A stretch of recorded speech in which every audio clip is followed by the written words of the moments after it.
Blora Gus.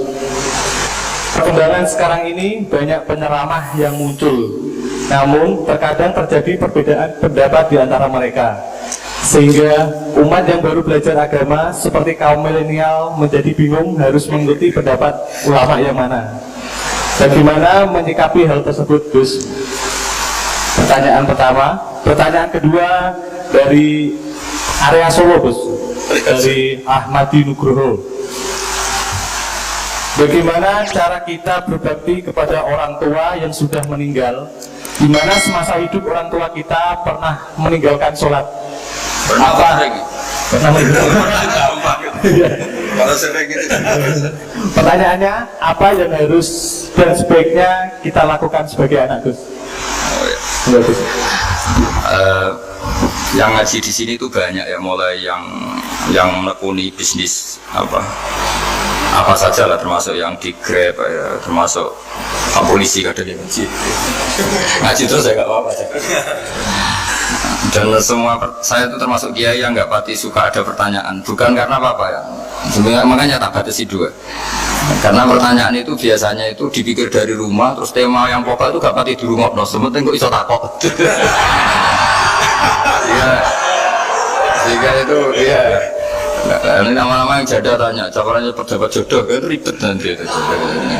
Makanya ya, tapi ya senang saya ada pertanyaan ya senang. Cuma kenapa saya tidak membuka terbuka, karena tema kita kan kiai ya, kiai itu kayak dokter, tahu misalnya saya tadi tema itu supaya orang itu tauhidnya kokoh dengan, karena zaman akhir itu yang paling mengkhawatirkan itu apa?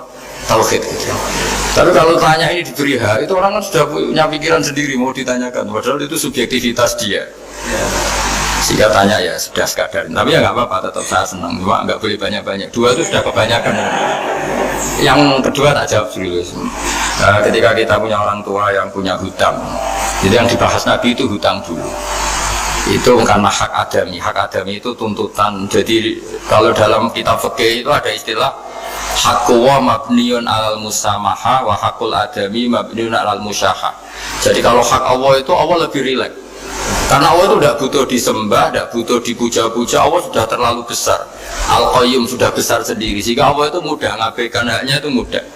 Tapi kalau hak adami, bawaan manusia itu kalau hartanya dibawa orang itu ingat terus, sehingga harus diselesaikan. Maka Nabi kalau mau mensolatkan dana ya tanya, punya utang enggak? Tapi kalau orang itu misalnya enggak sholat atau apa, itu Nabi masih ringan. Yang ditanyakan imannya.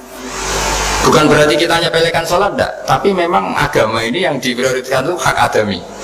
Sholat itu super penting, bukan penting lagi super penting. Makanya pertanyaan tadi tak luruskan dulu. Anak cucunya itu prioritas itu mikir utang dulu. Karena ini yang hak adami gitu. Ya. Nah setelah utang itu selesai, baru dipikirkan menurut sebagian ulama, anak ini boleh mengkodoi sholat yang ditinggalkan orang tuanya. Atau dikafaroi, misalnya per sholat nilainya sekian terus dibayarkan ke fakir miskin. Nah, tapi pertanyaan seperti ini sepertinya mengganggu itu begini, takutnya jadi masif. Jadi masif itu gini, berhubung ada solusinya. Ini yang tanya orang mana tadi itu? Solo, ini orang Solo ini harus dikasih tahu. Berhubung ada solusinya, jangan-jangan kita yang kaya. Misalnya Pak Yusuf atau Bu Sulis kaya, orang punya tabungan. Nak saya tidak usah sholat ya, nanti gampang. Karena per sholat kan nilainya hanya sekian gitu. Umur saya kan paling tinggal berapa, itu cukup berapa? Iya cukup untuk mengganti, itu kan ribet. Makanya solusi itu ya kadang tidak baik. Karena nanti dipakai saya naik dewi. Makanya dulu itu terkenal ada guyonan, seorang kiai ditanya, ini guyonan nyata. Pak Kiai, katanya Kiai itu orang suci, tapi kadang-kadang kok maksiat juga. Si Kiai ini jawabnya ngawur sekali. Justru yang boleh maksiat tuh Kiai, kamu nggak boleh. Terus, kenapa Pak Kiai? Dia tahu caranya tobat, kamu nggak tahu. Jadi yang melanggar hukum itu kan yang pakar hukum. Tahu itu. Tahu ilmunya. Cara melanggar tapi nggak bisa dipidanakan. Punya penghapusnya, ya punya penghapusnya, itu kan ribet. Artinya gini ya, yang orang Solo tadi, kalau kadung terjadi orang tua kita ada sholat, kalau kadung terjadi orang tua kita ada sholat, atau pernah meninggalkan sholat, kita sebagai kiai itu punya cara supaya yang untung tuh fakir miskin. Misalnya kita fatwa dikasih fidyah atau fida atau apa. Tapi ini bukan cara yang jadi solusi, karena takutnya nanti jadi gerakan masif tadi. Gerakan tidak usah sholat diganti, ya itu kan ribet jadi. Tapi kalau sampai ingin berbuat baik sama orang tua yang nggak pernah sholat, saran saya satu, hak adamnya selesaikan dulu, karena memang dalam syariat Islam nomor satu itu hak. Masyhur itu kan ketika ada jenazah, Nabi itu nggak tanya orang itu sholat nggak, yang tanya kan punya utang nggak gitu. Sehingga kalau di kampung-kampung di mana-mana kalau nufat jenazah kan, kalau ada hak adami diambil alih keluarga supaya mayit ini ketemu Allah tanpa ada hak adami kan gitu, semuanya kan di, ya kan yang diselesaikan kan adami dulu, utang piutang itu tadi. Ya gitu ya, jadi nggak semua solusi itu baik karena takutnya tadi loh, Pak. Jadi gerakan tadi. Makanya kita jadi kiai sering bingung gitu karena mau nggak fatwa itu ada yang tanya, mau fatwa takutnya tadi. Misalnya kita kan paling umurnya tinggal berapa, dihitung saja per sholat, terus bilang ke anaknya, anak saya tidak usah sholat, nanti ini aja bayarkan. Nah jadi ribet. Nah yang pertanyaan pertama tadi tentang apa? Yang bedanya ini Gus, penceramah. Penceramah. Itu agak provokatif. Beda itu ada dua, beda karena bodoh, itu memang harus kita tinggalkan. Yang beda karena bodoh. Ada beda karena rumus ilmu, itu harus kita hormati. Saya punya sekian bukti beda ya, kalau karena bodoh tentu kita tinggalkan. Tapi kalau karena rumus ilmu yang beda, misalnya gini, saya kiai yang lama di kota, saya akan lama kerja di Jogja. Mungkin perasaannya orang kota itu kalau ketemu tetangga, misalnya saya kiai, udah kalau ketemu tetangga itu gak usah tanya.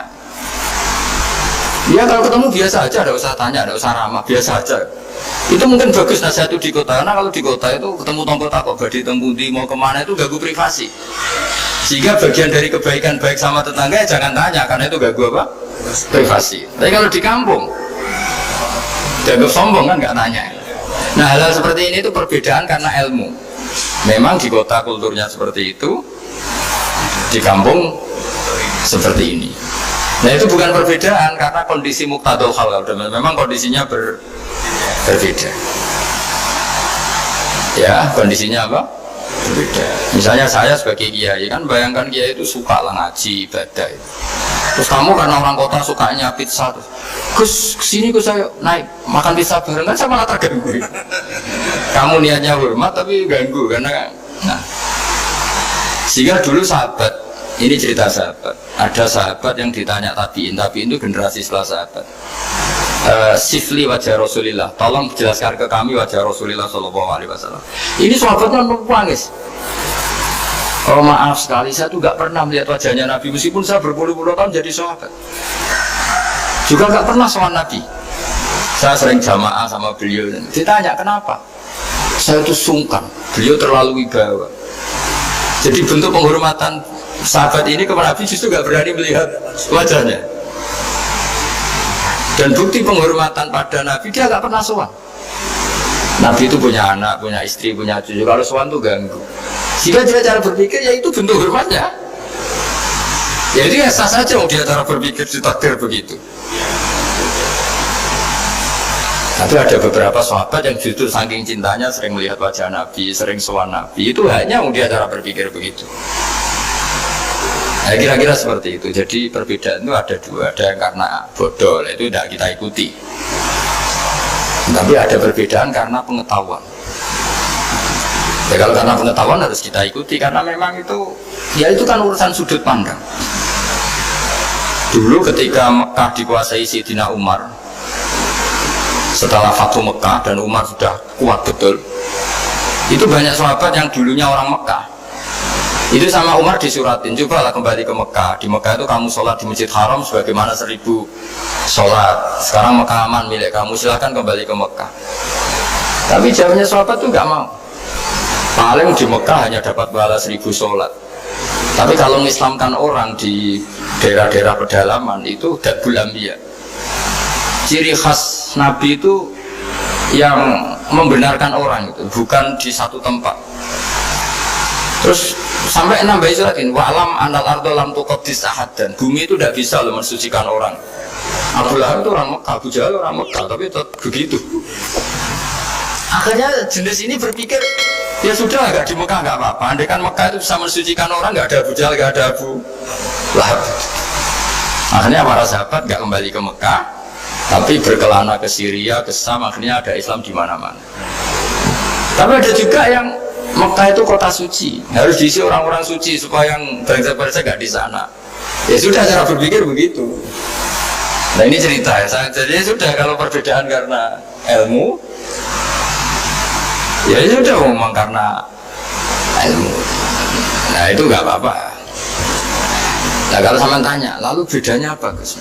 Yang beda karena ilmu karena, ya lihat saja kalau dia orang pinter bacanya banyak, berarti bedanya karena ilmu. Tapi kalau nggak pinter kok berbeda, berarti karena tidak tahu. Ya,